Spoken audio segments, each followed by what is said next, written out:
Ladies and gentlemen, we are back on another episode of the Long and Thick podcast. This week we have a wonderful guest. Rory Sutherland is joining us today. He is a exercise physiologist.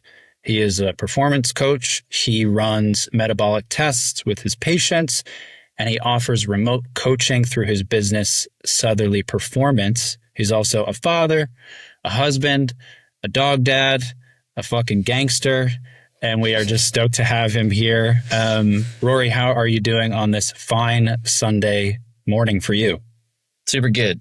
Did my Sunday ritual with my kid. We go out to breakfast. We run there in the jogging stroller. He loves it. He gets excited. And then I eat a massive omelet, and then I run back with it fresh in my belly. Cooking through your belly. Yeah, it's like a lazy way of working on my gut for the days when I need to stuff down some carbs. Hell yeah, man. Love it. What kind of distance is that ritual? Oh, it's just like ends up being 3 total miles. It's nothing crazy. Pushing that stroller though, like he's getting heavier. And so I'm like watching my paces get a lot slower, and I'm trying not to feel bad about myself that like I'm just pushing this 30-something pound kid. Sometimes I go to the grocery store and we get extra stuff, and then it's like a sled push. Hell yeah. Nice. I don't know what that's doing for me, but he's high rocks prepping at all times. That's high rocks. Hybrid rock star. That's right. Stop. Oh. And on that note, we'll see you next time. Goodbye. Yeah, it's fun. Well, I'm out at least. I'm out. Oh, man. Well, it's great to have you here, man. When Ronnie told me that, I blew my mind that was what that like conjugation was, or that you don't want to believe it. Anyway, no. Yeah, dude. It's nasty stuff. For those of you who don't know, I met Rory through stalking him online. Like we've had a lot of our guests on here where I've just sort of found people and I'm like, you, tell me more. Who are you? What's the deal? And then eventually we got to working together, and he has taught me so much about cardio, about different approaches to training. He's trained me, and he really is amazing at what he does. So you guys are in for an awesome time. Getting to pick his brain is going to be a pleasure. So Rory, can you tell us, our listeners, who you are? What's some of your background? Like what got you into what you're doing now? And what things feel like the most, sort of important parts of your story in getting you into your current space? For sure. So just big, active family, older brothers dunking on me all the time, big surfing family and big soccer family, but we would constantly kind of our fun thing to do, go to nearby high school, and we'd bring tennis rackets and baseball mitts and, footballs and soccer balls. And it was just kind of everything. So I was, I've heard people introduce themselves as like, I played all the sports. Like I wasn't super coordinated. And so then I got into, this other more fitness side of things. So it's kind of the opposite for me. I was really coordinated and excelled in a lot of different things. But I think it was just, I was a generalist in a lot of different ways. And so I was exposed to a lot of stuff. I think that I do believe in the generalist being successful in a specialized world. And that did come to fruition eventually. Like I did kind of focus in, but all the way up and through high school, I was kind of doing everything. But really honed in on surfing and honed in on soccer. I was recruited to play football, but didn't really do that. And that's when I got into school. I started working in the training room, and that's what opened me up to, I actually started to go to school. I almost went to a photography school. That was like, that's another discussion. Oh, wow. But I'm glad I didn't, but started off on that route. And then it was like, I'm kind of interested in psychology. I didn't know what I wanted. And so I started working in a training room. I really decided that I liked helping people. People come to me with an ailment. If I felt like I could help them, that just nothing else could quite do that same thing for me. Maybe a little selfish at the beginning there, but so that was where it started. And then I started on the kinesiology path. Ultimately didn't go through athletic training. I think a lot of people have the same experience where you meet career athletic trainers and they're like telling you about the job, and then secretly they're like, Yes. 100%. Yeah. So I went more the education route, got my undergrad in just physical education, even taught some PE classes throughout that curriculum, which was super fun and interesting. But then after that, I was in my 20s and kind of toiling around, not being very specific. Got back into soccer again and decided I wanted to go hard into that. And so that culminated in just a very short semi-pro experience, which then parlayed into working in performance for a youth academy here in San Diego. Oh, cool. And that was kind of during and after getting a master's in exercise science. And I had been working in corporate wellness for a while by that time. So had some good influence there. It was like a kind of Cook, Boyle, Cressy influence early on. So, learned FMS and, was big into single leg training, as anyone following Boyle was. And then Cressy was great because he brought in the upper body side of things, and then a little bit of PRI, which is another avenue I went down. That got me to my first work in exercise physiology and working in a kind of an executive physician's office. So we're doing stress tests, VO2 max, lactate, yada, yada, yada, all that. And then concurrently, I was working with more athletes doing that metabolic testing and just kind of got to a point where it was like, everyone had this device on their wrist that was like something we used in research, just 10 years prior. I was like, man, these things are like research grade at this point, and everyone's got one. I was like, well, why don't we use that? Why don't we use that leverage that technology into coaching? So that's kind of the quick experience and education that brought me into this. So basically I'm a team sport athlete that can't make up his mind on what he wants to do, and decided he liked to suffer for long durations. And that leads me to this place here now. Hell yeah.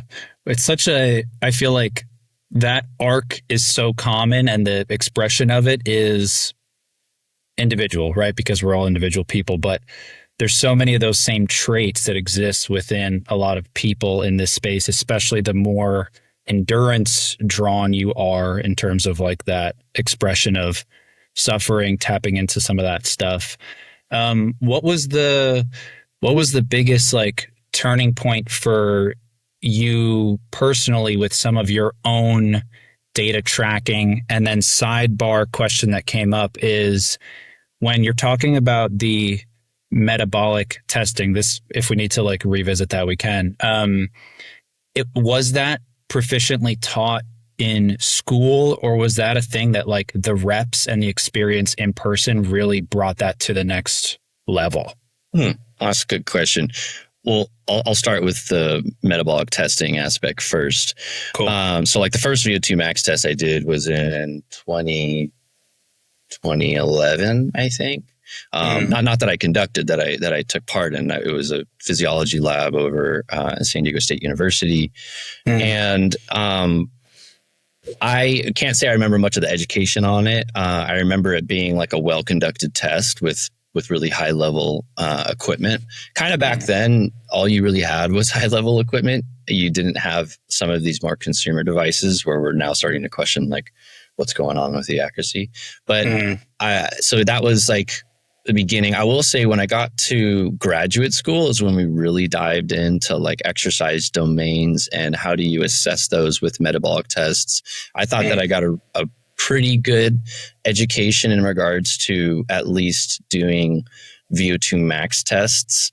I would say if I was thinking about like a filling up a meter, a battery percentage of where I am now and where I was at the end of school, I would say I was like maybe 60% of the way there. And then the rest of it was reps. It takes a lot of time with just putting people on treadmills. I mean, it's like, think about that experience. You know, I work in a cardiology lab with a lot of people who actually don't speak English. And there's a correlation there with experience with treadmills, and at least that particular populace, like their cardiology, they're not familiar with maybe the forms of fitness that we engage in. Now try putting that person on a treadmill with this horrible apparatus in their mouth, and then asking them to work as hard as they possibly can, which they maybe have never done in their entire life, you know, on a treadmill, all translated through a medical assistant. So without that experience, I don't think I could run metabolic tests, I guess, as to the level that I can currently. And then there's different types of protocols out there for different people. So, you know, commonly there's 515 assessment that like skeletal muscle oxygen sensors, like people who make those like to do that assessment. So that's like almost an hour-long test, and you're like 5 minutes on, 1 minute off, you know, and you're not getting VO2 max, but instead you are getting, you know, LT2, and so I know I'm throwing out a lot of stuff, but it's okay. That knowing who needs what is important as well. And these days, everyone's just like, hey, I got a metabolic cart, let's do some VO2 max tests. But, you know, and then I see these like super high level athletes that don't even need to really know that metric, you know, to further their training, buying into that because they don't really know any better. So I think there's a lot that's not talked about when you get out of school, you know, or when in school, it's not spoken about. But the background education was huge, you know, and just understanding exactly what are we looking at, and then the ability to look at it, I feel like got refined at a later time. Sick. What was the first question? It was about like your turning point with wearables, data. Yes. So COVID was an interesting time for a lot of people.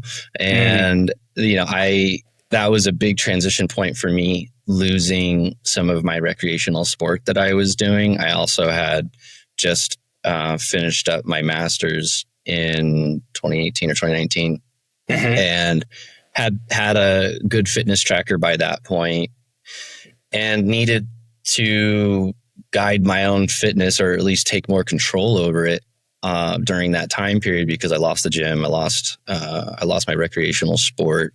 And also at the same time, my mom passed away after a long fight with early onset Alzheimer's. So she died at 59, and it was like a 7 or 8 year, you know, since the diagnosis to that point. And as many know, that can be a vascular condition. And so that, coupled with being in a healthcare setting and getting to understand, you know, what it meant, you know, when my mom went to the doctors and it was a 200 systolic blood pressure at rest, you know, getting to understand what that meant, getting to understand what my family history is. You know, my grandfather had a stroke, you know, my dad's got some arterial stuff. And so I was just kind of like, man, I need to get on top of this. You know, that toiling around in my 20s I was always a high level athlete, but I wasn't healthy. You know, it was just kind of like a little bit of hypertension. I didn't always sleep very well. I drank too much because I worked in beer. You know, as kind of that first job to get you through school and make good money. And I loved it. I made it, you know, and my dad would have a beer every night. So I was having a beer every night. And so there was just I performed well, but I wasn't healthy. And I think I decided to make that transition right around that time that I started tracking everything. So I have every single day tracked from either a Polar or Garmin device since 2019. Every single day, every single workout. Even when I changed watches, I had the new one before the old one. Before I, you know, sent the old one back or whatever, needed it or sold it or whatever. Yeah. So I got a lot of data, and not everyone needs to be like me or wants to be like me. So I do that so I can then disseminate that information for everyone else. I have 2 questions, if you don't mind, kind of piggybacked off of those things. Totally mind. Don't ask me any questions. All right, I'm done. Okay, so you made a mention that even high-level athletes, they are looking for data that might actually not be pertinent to them. Now, scaling that way back to the layperson, or even someone like me who's way more in the strength side of things, with a much lower threshold for overall cardio investment, what should a layperson, what are like the top 2 things they should be looking for in terms of like cardio efficacy? Like, what is good, actionable data that people can look for that will actually help them? Yeah, this is actually really interesting, something that I've been mulling over a bit, because the common podcast answer is going to be VO2 max, right? And obviously I think that's important. Like, part of my business is structured around VO2 max testing. But I might actually walk that back and say just like a training log. Like, what have you done? And that tells me generally what your capacity is. It tells me, what you can repeat day in and day out. It tells me some behavioral aspects of what can you commit to. So the reason why I go this direction is most of the testing I do, and that cardiology populace I alluded to earlier, is that's only a part-time, part of the week, very small amount. The rest of it is having a conversation about people's lifestyle, about their training, about the worldview of it, their general perceptions of their own health. And I have their medical chart right there. And I do that, and then I put them on the treadmill. And so I've been able to make those connections between the conversation and what they're able to do. And I'm just finding that, the conversations hit so much harder. So the training log is a huge thing that I'm looking for. But then, yes, VO2 max up to a certain number. I have high standards. I want, every young able-bodied person to be above 50. Like, that's just 50. Get into the dance. Doesn't mean you can dance well, but you're there. And so VO2 max, does explain a lot of that. Now, once you get above 50, or above 60, you're a little more specified of an athlete and you have specific goals. And so I want to talk more about what are those specific goals, what type of athlete are you? And then what are the tests in your domain that'll give us the best information, either for stratifying your ability or training prescription moving forward. Yeah. Sick. Cool. And then the second question is just real quick off rip. You said Polar or Garmin. What is your gold standard data tracker for yourself? Oh, yeah. So there's the trackers that market themselves really well, and then there's the trackers that don't really say a whole lot. They all like have the same hardware nowadays. It's really the algorithm that makes the difference, or the data presentation, because a lot of people get these devices and they just don't know what they're looking at. So what you need to understand with data trackers is there's the hardware, which I just mentioned was, they're pretty level these days, and then how they decide to assess things. So for instance, like Apple Watch uses a different HRV metric than everyone, right? And I've seen the research, and I see why they do it. It's not meant for readiness, it's not a recovery metric. It's just almost like an epidemiologic like value of just generally where are you from a cardiovascular risk standpoint. So their HRV metric actually looks at the balance of parasympathetic and sympathetic nervous system. So your fight or flight, as well as your rest and digest. Garmin, Aura, Whoop, and then I'm not so sure about like Coros and Sunto, but Garmin, Aura, and Whoop, most popular, they all look at just the parasympathetic nervous system, right? And that's a little bit more about readiness and recovery. Now, Whoop tracks their HRV overnight, right? But it's emphasized during slow wave sleep, whereas Garmin just looks at the whole night. Now, the reason for slow wave sleep is that's the main thing that gets modulated with increasing activity, right? And that's one of the main reasons why exercise helps with your sleep is with this slow wave sleep aspect. But it's important to know how they're being tracked So anytime if you're scrolling through Instagram and you see like a really low resting heart rate level, it's probably from a Garmin. Right? Okay. It's probably from a Garmin, just the way that it looks, the way that it decides to put that number on your front screen. Right. And so these PPG sensors, like I said, they're all pretty much as good as the other. It just like, do they decide to take 5 minutes of that number? Or is it like you just dip down and touch it? Nope, that's your resting heart rate. What time of the night is it taken? Those are important things to look at. It doesn't mean that, I guess it does mean that there might be one that's a little better. I don't think we have really good research on that. So that's just kind of where I'm at. Like the people that I work with, Garmin works best with my sphere. So I like Garmin because they're easy to play with and I really understand everything about them. And it is more on the fitness side of things than the smart side of things. So Apple is like way smarter with some fitness. And then there's the discussion, okay, well, what about Oura? Well, Oura's a ring. It's like in a totally different category and you don't get a readout and you can't see real time what your pace and heart rate is. And so, yeah, that's a discussion I have quite often with people. You can choose, any one of them and get really good actionable information. But it pays to know how they're taking each metric, especially if you think about comparing them one to the other. That's huge.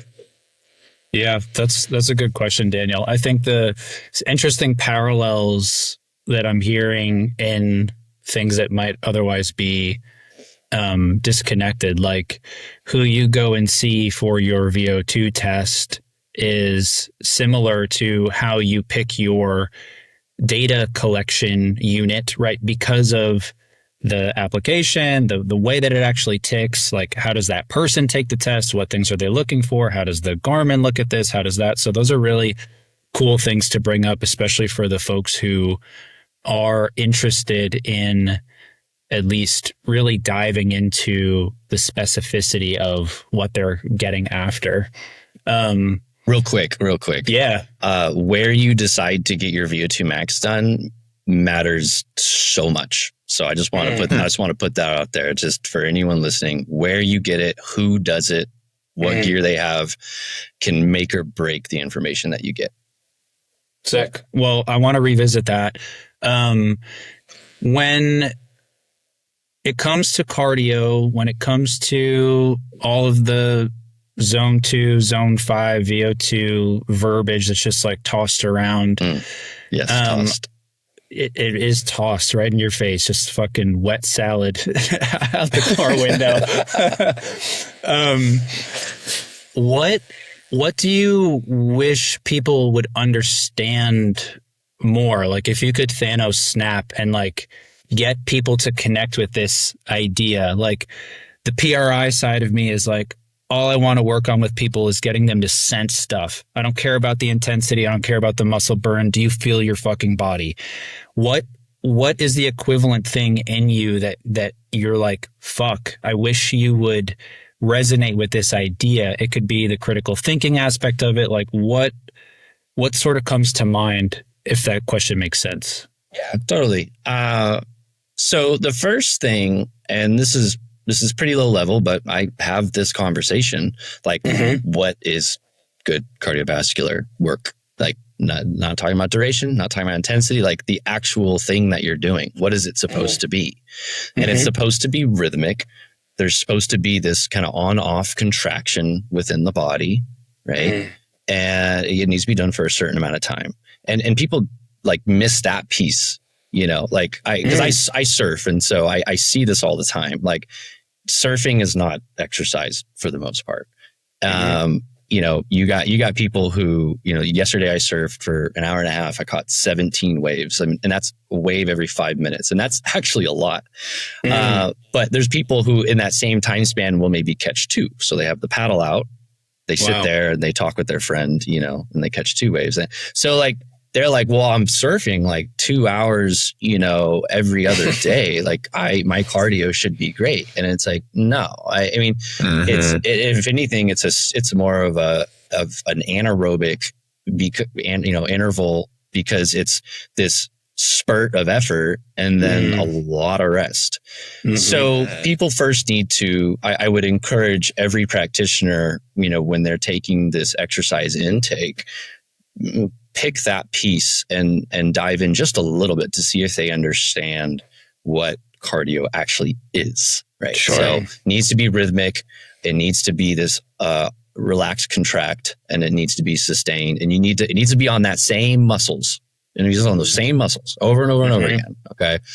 And then the second piece with the zoning, right? I love zoning. I like looking at heart rate zones, like power zoning. I think it's very helpful.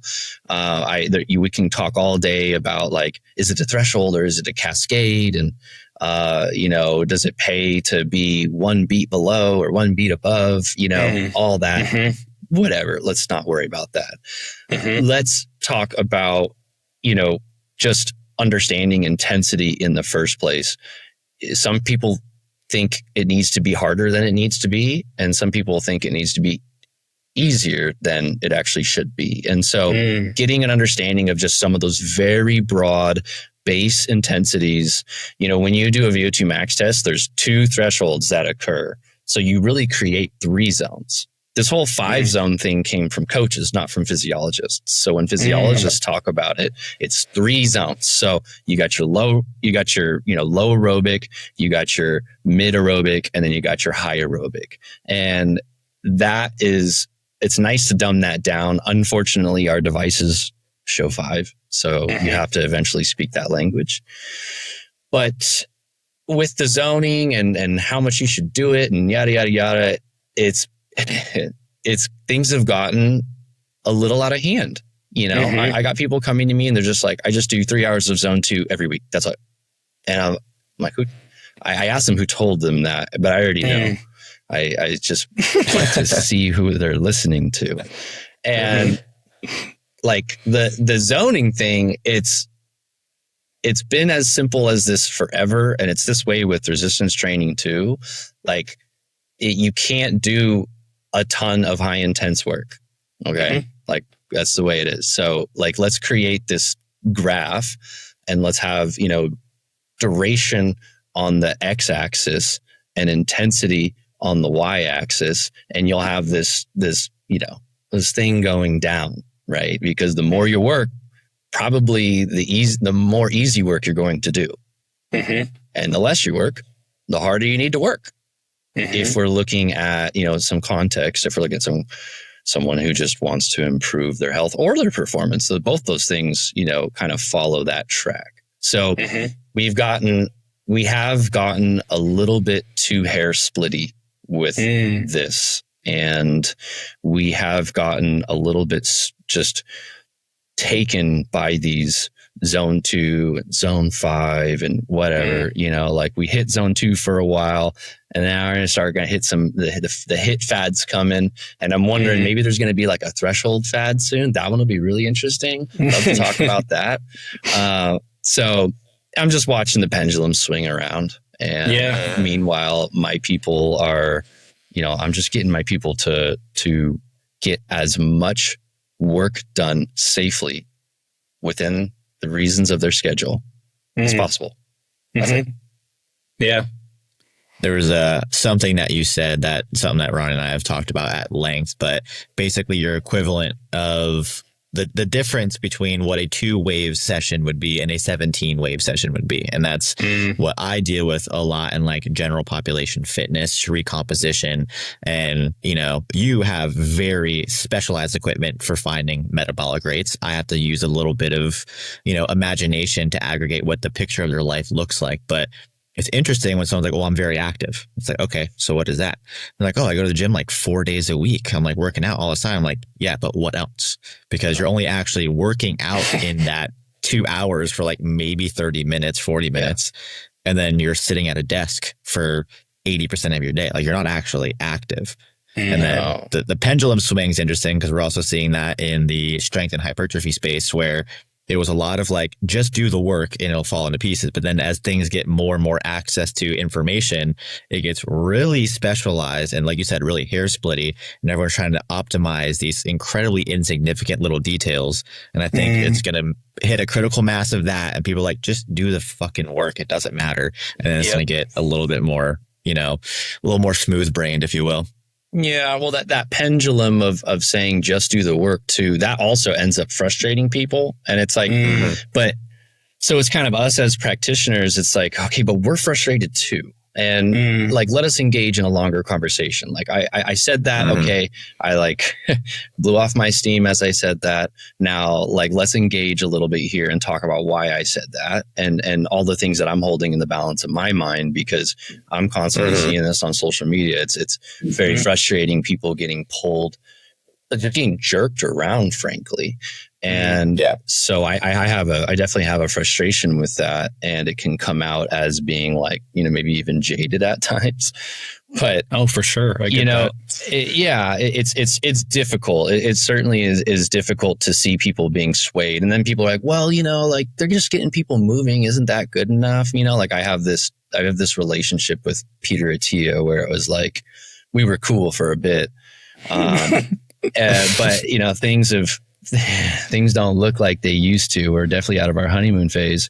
And because like he was the physician that promoted exercise, and I was the exercise guy, and I was like, this is fantastic. I mean, this guy has this platform now, and I mean, gosh, in terms of VO2 max business, he has been very largely a main driver of that.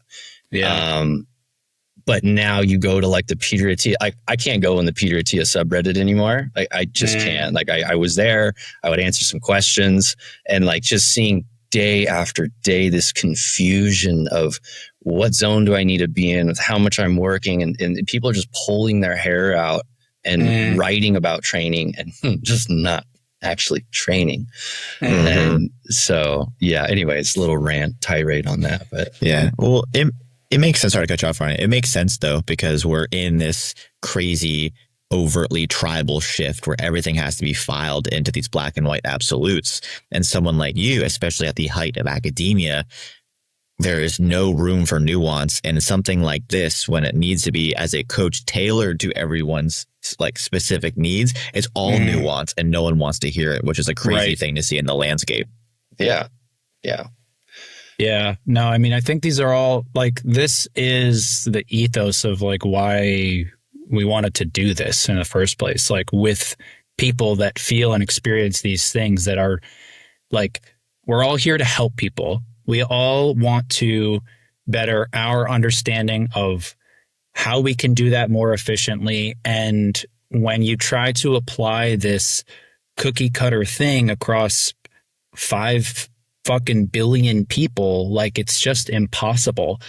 And touching on that same idea, like I feel very similarly, like in some of his more recent episodes, he's talking about, I don't squat, I don't deadlift anymore because it's not worth the risk. And people like, how many million people are going to listen to that and be like, oh, like this brilliant guy who guided us through COVID, like he's done so many amazing things, not shitting on him, but it's just like, this is where all of this gets so murky. Like, and there's not really, in my mind, a clear way on how to help steer people, except for exactly what you said, Daniel. Like, it's just nuanced. Like, you're N of one. You got to work with someone. Like, we need to be connected with another person who can help us understand us, and vice versa. You can't just apply this like code and just hope it, works out. Yeah. It's also like crazy irresponsible too, if you can take it at any context whatsoever to liken likening squatting to like slamming your hand in a car door. That is crazy. Like the fact that can even be like touched upon in the same conversation. I'm like, this is going to do so much more damage than good. Yeah, I would like to go on record that it was vulnerable of me to mention him as an early influence in my strength and conditioning world. All right. And it brought me to a certain level. Okay. But that was early. Yep. Respect. Yeah. No judgment. No judgment. Zero judgment. Rory, on that note, I want to focus some more light just on you as a person. Like, would you be down to share something about yourself that as you're working with people, whether it be, folks like myself or other people that you've coached, like, and you start to build more relationship rapport, like what do you feel like people are surprised to learn about you that is like not a clear surface level association to the paddleboarding maniac who lives in the water, Aquaman style? Yeah. That is something, isn't it? Like we are, gosh, I feel like I am so much more than those things, right? And I know you know that already. But that's like the situation we're in, where we have to work, this much, and we have these other responsibilities. And if I want to be optimal in my exercise and health and performance, like I just become the exercise guy in my circles. It's like that's not who I want to be. So, kind of a quick, I guess, story of who I am. It's not even a story. It's just indicative of who I kind of am under the surface. Is I once had a lip piercing, a lip ring right here. Wow. Yeah, and just a phase, Mom. And small gauges. So I'll let your next questions, manifest. Wait, did you ever know that I had 1 3/4 plugs? I feel like I did, but those are big, man. Yeah, my came all the way back. Is a wild story. Yeah, I just I did enough exercise and they closed. I did the ear shrinking protocol. This is a funny story. My grandfather was a plastic surgeon, and he worked at a place called LIPS, Long Island Plastic Surgical Group in Long Island. He passed away pretty young-ish, like early 70s. And I didn't have plugs when I was like 6, as much of a little maniac as I was. By the time I'm, end of high school, my ears are giant buttholes. And I decide, okay, it's time to pucker down. The guy who did the surgery was my grandfather's mentee. I had no idea about this. He sees my name on this thing, comes in, whatever. First of all, plastic surgeons are fucking weirdos. Like across the board, I don't know another profession in terms of like medical intervention where like we're on this weird line of this person gets paid to like carve you up, and he was playing the weirdest music. He was like literally like breaking out into salsa, like in the middle of like, it was such a bizarre experience. Buffalo Bob stuff. Yes. Yeah.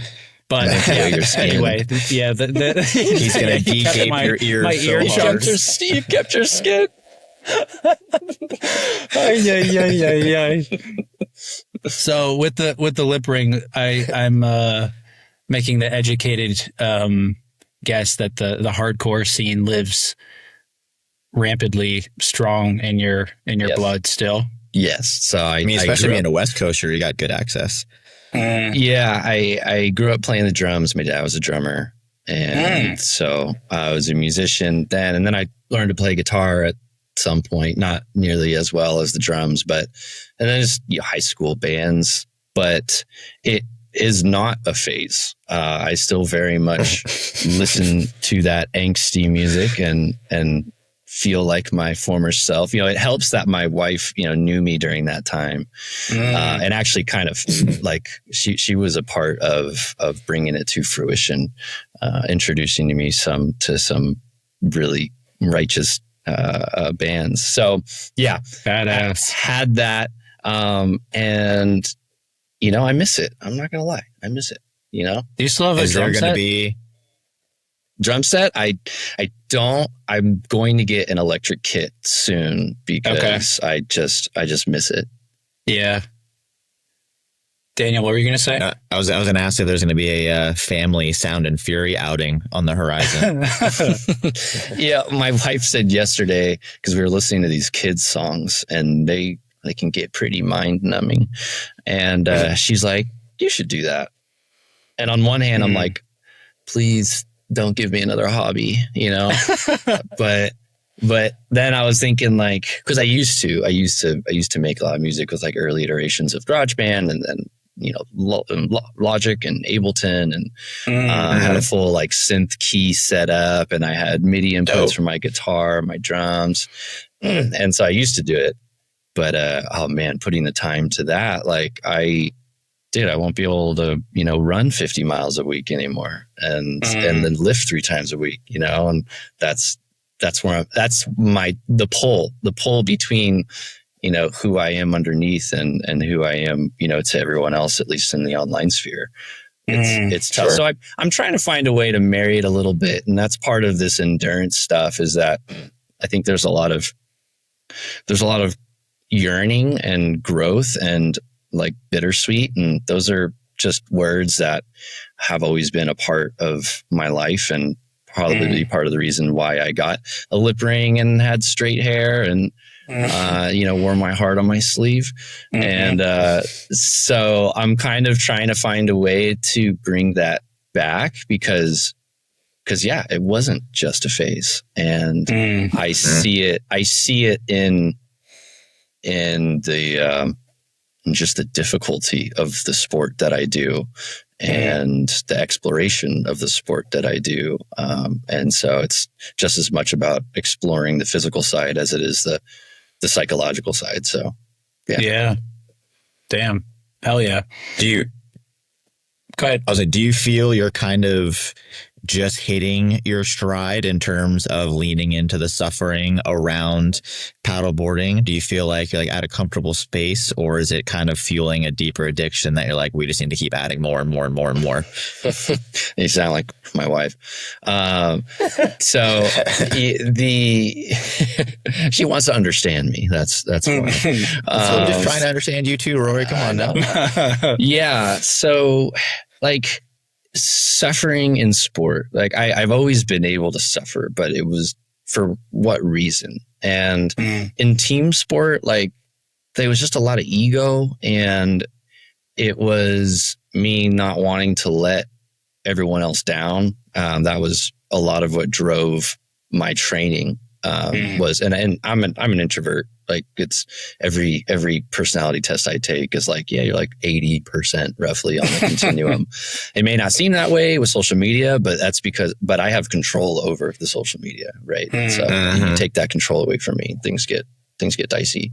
So, you know, team sport was just like a lot of ego driven, and not gonna lie, like I wanted to murder the other team. Like there was also like a lot of anger involved too. And you know, who knows really where that came from? Like older brother being 7 years older than me, better than me at everything. It was always just like, I'm just going to be better than him. You know, it was always just like, it was, I don't know. I was like trying to feel, I don't know, trying to feel better about myself in some way through those performances. And that wasn't, that wasn't appropriate. It wasn't healthy.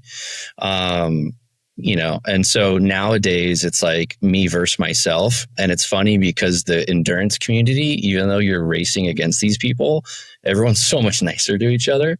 And, you know, like there's always ego involved, right? And there's always like, yeah, like we hug at the end, but like I want to beat him every single time for the rest of our lives that we're doing this together.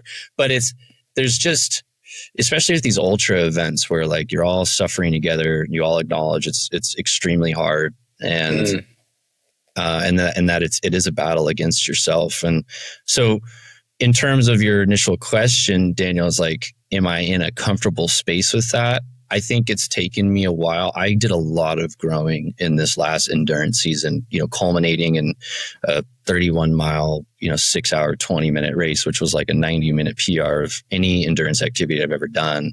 Wow. And Hell like, yeah, dude. my family was on the boat. They were my support boat, so that was a piece to it. Like my brothers, my dad, like, and then it just gets so difficult and daunting that you start searching for things to just help you understand how you're going to do it, how you're going to get through that day.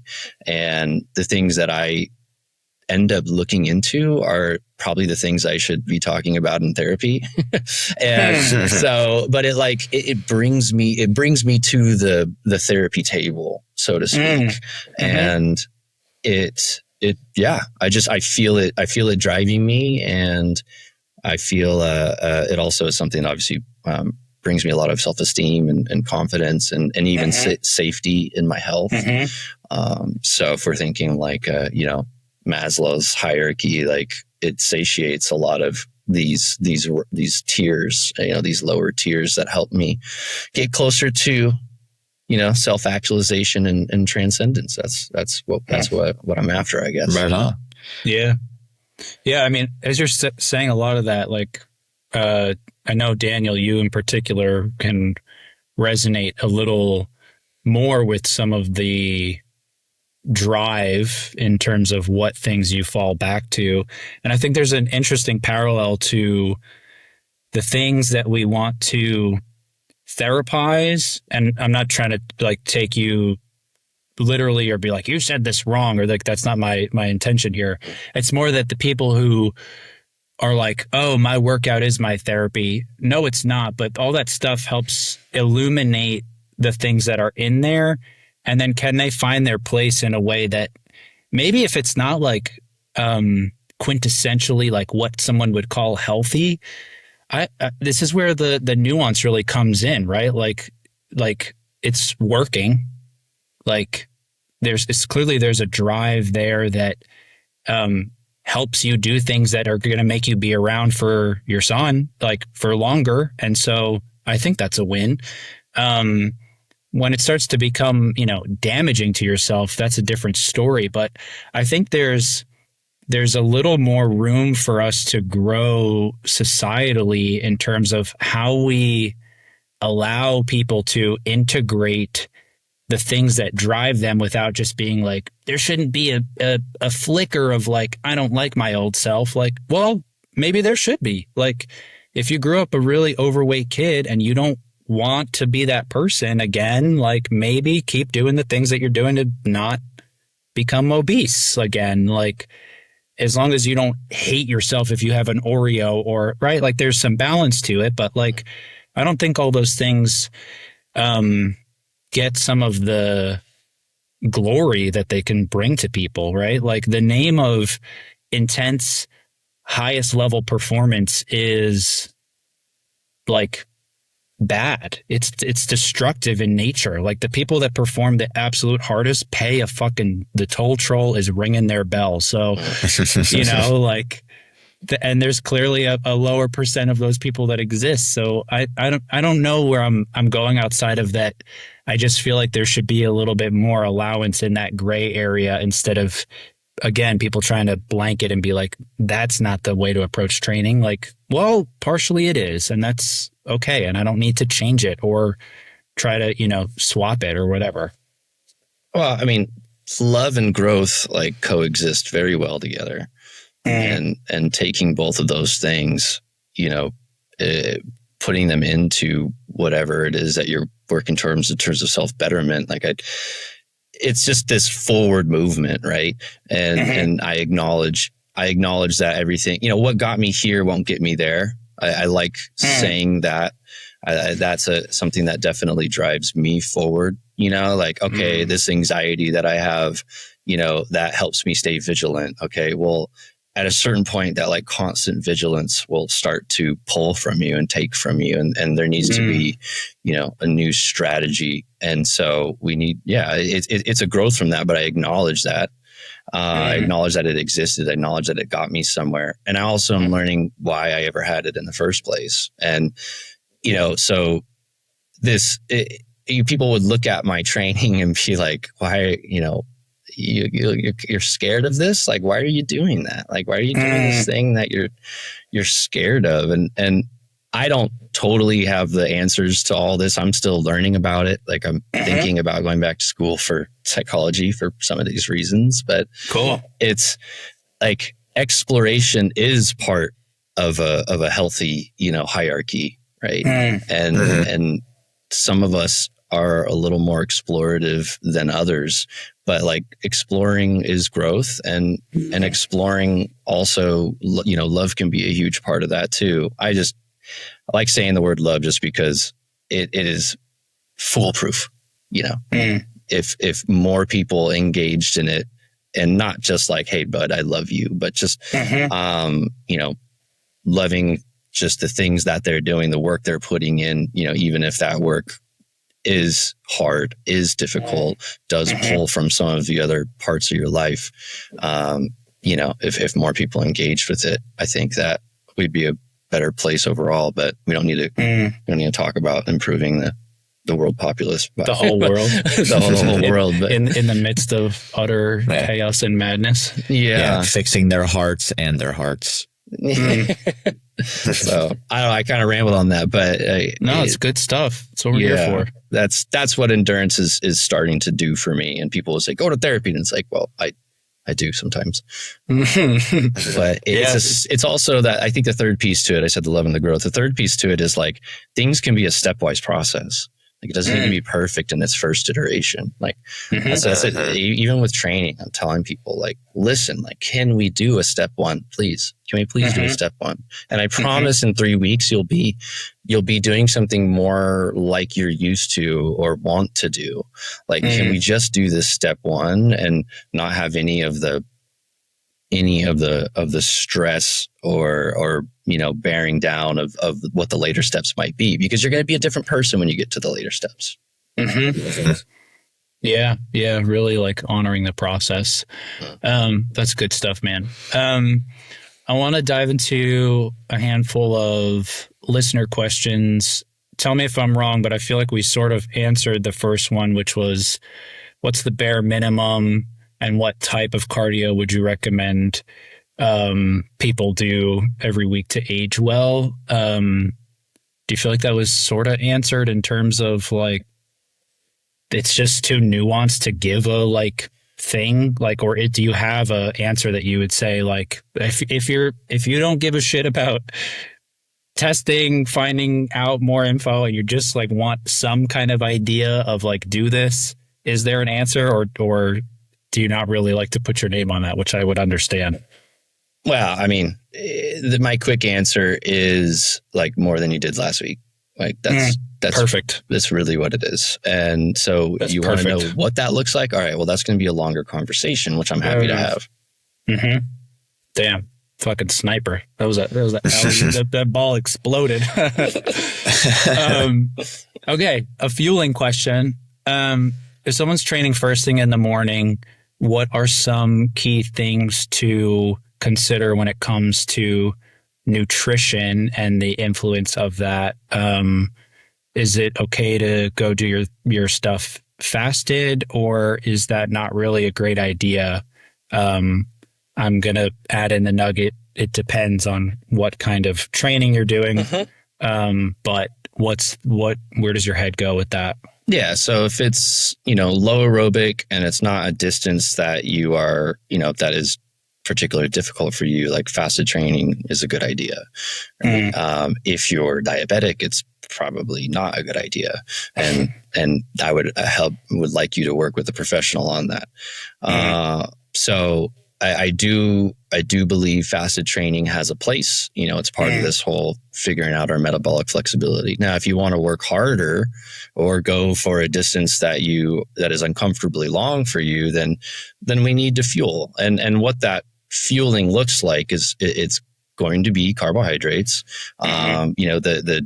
The distance to the effort changes how big that meal can be. How many grams you're taking. Only 40, right? Yeah, only 40. Yeah, that was a great reel. That was a great reel. Only 40. Yeah. I took in 130 grams an hour during my ultra for 6 hours of just goo and just drink mix. That's it. That's all I had. And I was fine. My gut handled it. I was trained up for it. But anyways, I had to throw it in there. Yeah. So yeah, we're working harder, both in either intensity or duration. I want you taking in something, and it's going to be nuanced. Like I can hit a tempo run without much fueling at all, but that doesn't mean that everybody else can. I know some people who, man, if they don't have something to eat, they shut down.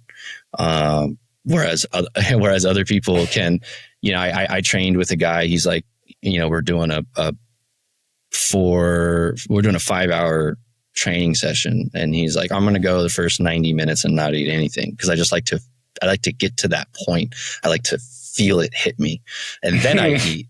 And it was like, okay, so it's probably pretty tough to get, you know, both those adaptations into one, right? Because we're eating for quality.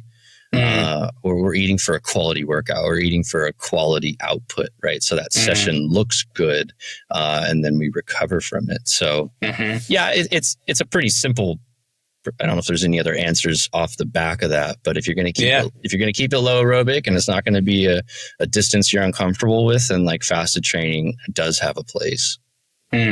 Sweet, love it. When folks are thinking about weekly structure and low intensity to high intensity in terms of proximity to one another, what are some good sort of rules to consider, think about when planning out when people are doing what? Yeah, so two things that we've mentioned so far are, if you're not doing a lot, you need to work harder. And if you're going to do a lot, you can afford to work more easily. But the main goal of the week is to, you know, get as much quality in that you can recover from safely, and then progress upon the next week. So those are like the things that anchor your programming. And then in terms of how much do you start with? Well, you need to take that exercise history and see what they've been doing and meet them there. You know, and so it's tough, because, you know, people come to us and you say, oh, I'm paying you money. I expect to see some like this golden program with these amazing movements I've never seen before. It's like 2 walks. Well, yeah. If you've done 2 walks, what do you think I'm going to give you? Probably a third walk. But so, yeah, that's really what guides it, you know. And then if we want to look at, okay, so everyone wants a number, right? So there are numbers out there. There's the American Heart Association, you know, World Health Organization. They talk about this 150 minutes a week, right, of moderate, which moderate is a domain term. It's something we look at in exercise physiology, and it is under the first threshold, right? So that is zone 2 and zone 1. So they say for someone who wants to start their health journey, it's 150 minutes per week, or 75 minutes of vigorous, which is just above zone 2. So it's like a tempo session, or up to VO2 max. And it's like a 2 times multiplier you get with those minutes.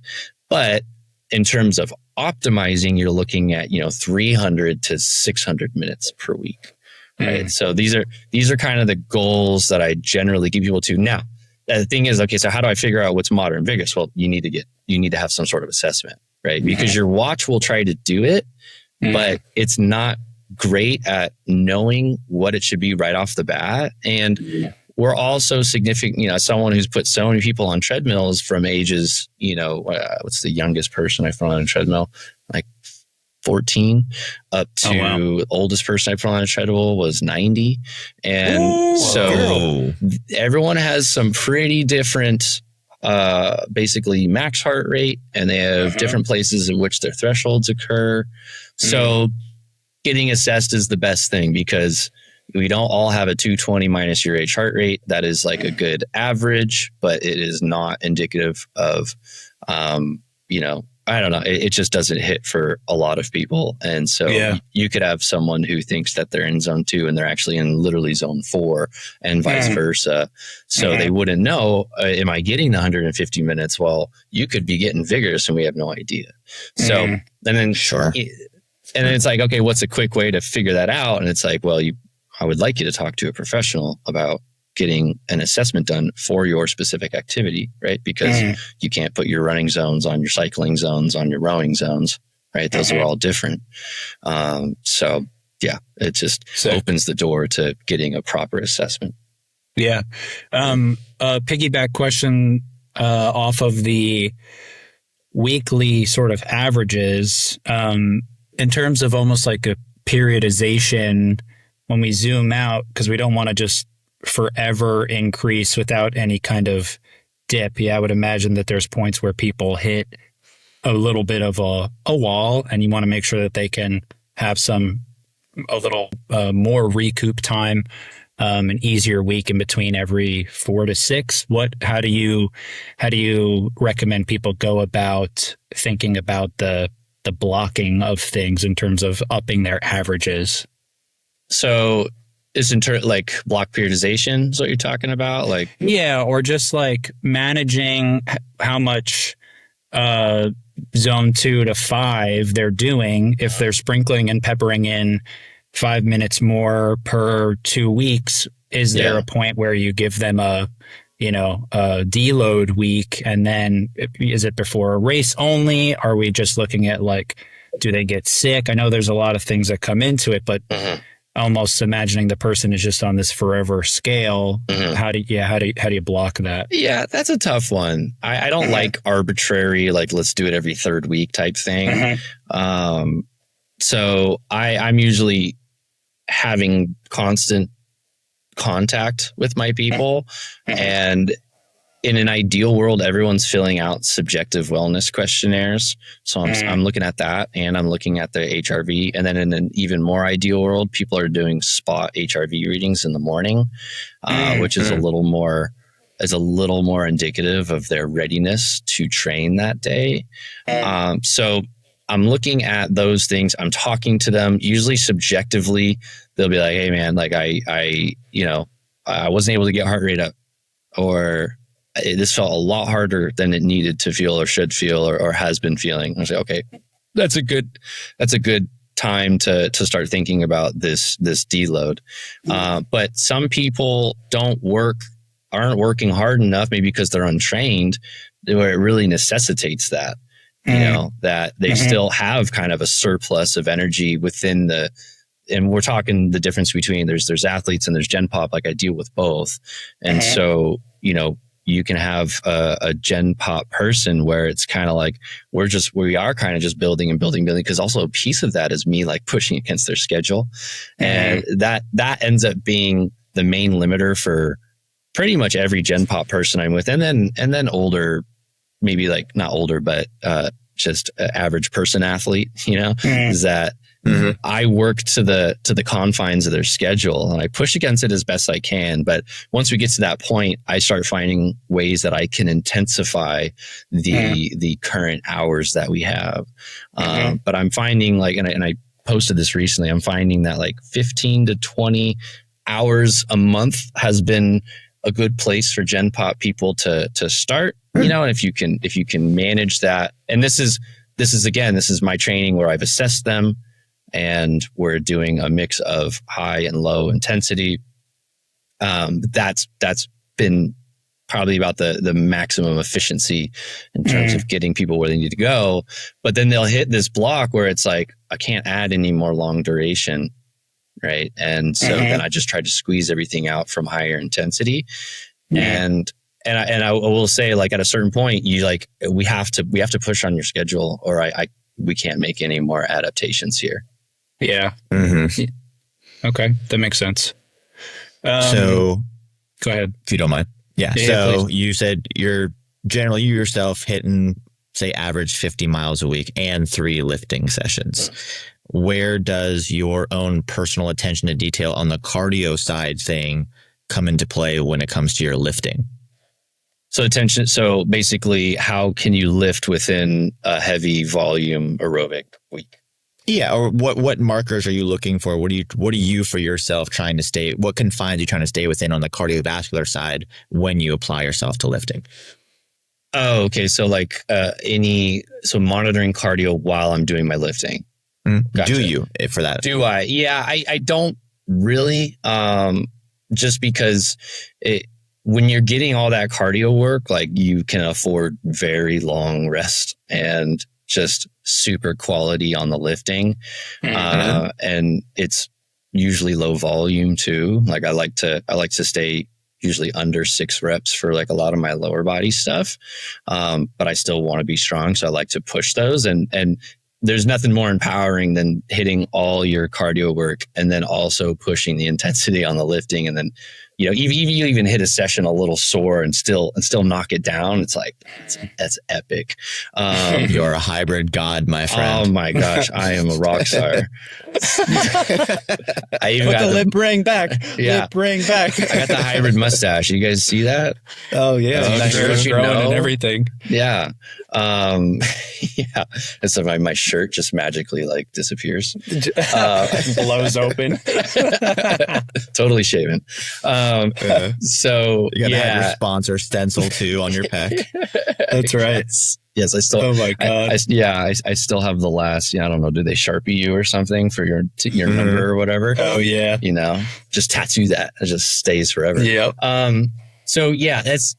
I definitely stay far away from getting my heart rate up. And obviously if it gets up in a session or in a single set, like, yeah, no big deal. And then a part of being cardiovascularly fit is like you do get down rested quicker before your next set. That doesn't necessarily, it does mean that your muscles can recover quicker, but it's more so the central response that I'm talking about. That's what's being noted by your watch, but I still stick to, looking towards 3-minute rest periods, if I have the time. Yeah. Mm-hmm. I want to circle back to some of what you're talking about regarding the VO2 tests and the quality, and if you could give folks like, where would you go and why, and then we'll head towards our closure. Yeah, it's okay. So the questions I'm going to ask are: is it an exercise physiologist that's running the test, or is it like a technician? Right? Because there are technicians out there, and these devices are complicated. At least the kind of clinical grade ones, like they do take someone who's knowledgeable in it. But I would prefer them to be knowledgeable in exercise physiology, because once you have those principles, your methods can be many.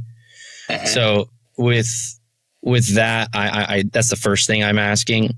The second thing I'm asking is, what device are they using? Now, the average person's not going to know these devices, but perhaps there's someone out there who can tell them that that's a good device or not, or accurate. But there is a big distinction in consumer devices right now where there's volume of oxygen consumption. All the devices do that, but some of them also do carbon dioxide production. And that can give you like substrate and can give you fat max and these other things. So I would, if I, a question that anyone can ask is, does your device do carbon dioxide production, or VCO2 as it's known? And you can ask, are there respiratory variables like tidal volume and respiratory rate? Because there's some devices that don't track that.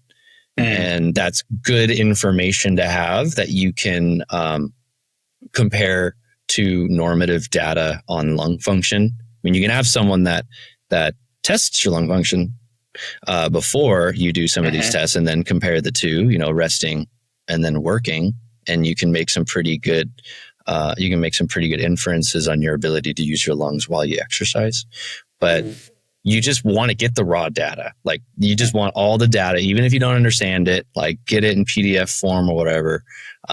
Just get it. And then, but yeah, those are the two main things. Who's running it? What device are you using? And if anyone listening, is looking to get a VO2 max somewhere and isn't sure about who they should choose, shoot me a message. Bingo. Bingo, Sweet. bango. That's awesome. So, this has been awesome. Thanks. You're the man. Enjoyed it.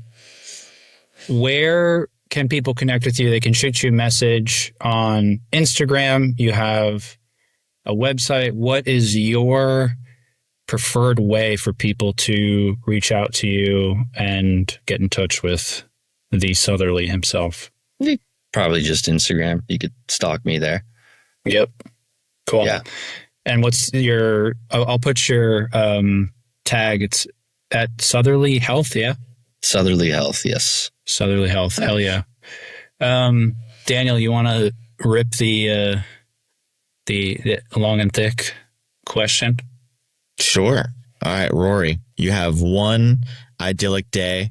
You have no obligations, fully clear schedule. You can be anywhere on the globe. Where is that going to be? And how are you taking your coffee? Oh boy. So I really miss surf trips, and I think as part in having a toddler at the moment. And so I think I am very, very close to a good wave. I have a comfortable setup that I can come to and eat copious amounts of food in between surf sessions. It'll be a new fun experience to have my family and toddler there. So that would be cool if they're present. There is a spot. It's called San Juanico in Baja, and I'm in San Diego, so I'm close, and I've been there many times, and it kind of is the exact setup I'm referencing. So I would like to be there. Yeah, I like to surf. Would be really good, and a lot of good food, maybe a fire at night, and my coffee. Ronnie, we've riffed on this before. Like, there's something about just like a rough cigarette and like just the blackest, oil coffee. I don't smoke. But What? like, sometimes I'm just like jealous of, think about sitting on a patio, and you got this just like, just the roughest, most roasted, even maybe some grain in the coffee, and then like a marble red, but, no, hold black tar and a cowboy killer. Exactly. Yeah. So that's how I envision my coffee. Hold the marble, but yeah, just as black as can be. Well, in this magical scenario, you can have it and it won't do anything to you. That's amazing. You're welcome. That one's on me. Real quick follow-up to that. So just out of my own curiosity, where is the best wave you've ever surfed? Probably there's a famous wave called Cloud Break in Fiji. It's off the island of Tavarua. It's situated like a quarter mile out, just because like the landmass, the reef around it is much larger than the actual. You can run around the island in like 10 minutes, but the reef extends further out. So there's this reef out in the middle of the ocean. You got to take a boat out to it, and it's pretty well known. Like they would run the world tour through that, and they hold competitions there every year. So it's, even though it's a left and I'm regular foot, meaning I have to go backside, I still think that's probably the best wave that I've ever surfed. But this spot, San Juanico, that I'm referencing is a right, and that one's a pretty close second. Wow. Pretty close second. Yeah. Right down the riverbed That's from cool. you too. Yeah. Well, it's like 13 to 16 hours, and you got to go through like a labyrinth of salt flats in the middle of Baja, Mexico. It's quite the adventure if you drive there, which is part of the fun. Yeah. Part of the Super adventure. cool. Yeah, it's a good time. Fucking awesome. Rory, thank you so much for taking the time on a Sunday morning, chatting with us, teaching us the nuggets of wisdom that you have and much more. We appreciate you. And yeah, the episode will be out in, I don't know, a few weeks or so. Yeah. 2 weeks. Hell yeah. Super fun. I really enjoyed this, and it was just nice to have a conversation with you guys. So Yeah, man. Dude, Roy, thank you so much. Yeah. Right on. Until next time, folks, on the long and thick. Peace out. Motherfuckers.